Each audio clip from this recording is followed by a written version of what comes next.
What up, guys? Welcome back to Crawlercast.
Thanks for joining me, guys, as we continue our build on the Injora based Pro.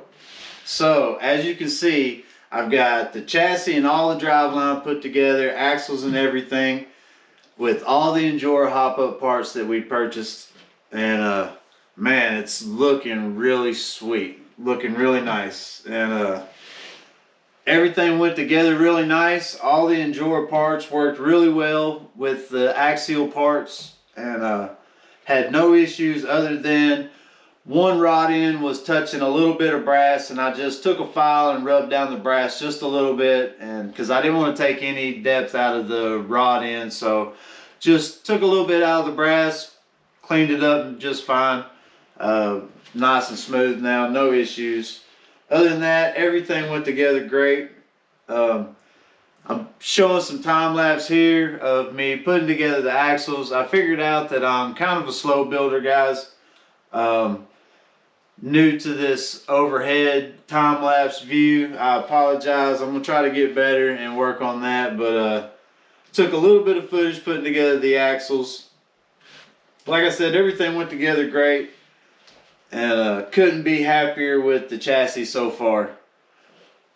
Over here we got last year's Pro that I ran mainly stock form. I had an SSD brass diff cover on it, and it did great. I loved it just the way it was.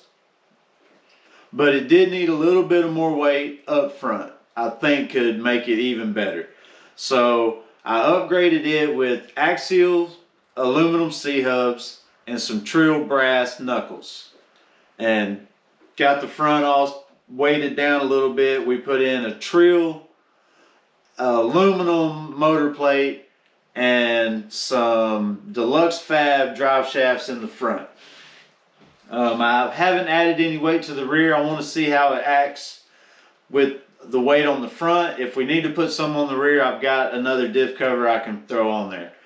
So this one is upgraded with the technically top of the line upgrades, and we're building this one with the Injora upgrades, and we're going to see how it does. We're going to put Injora to the test. We're going to see, are they as good or can they be better?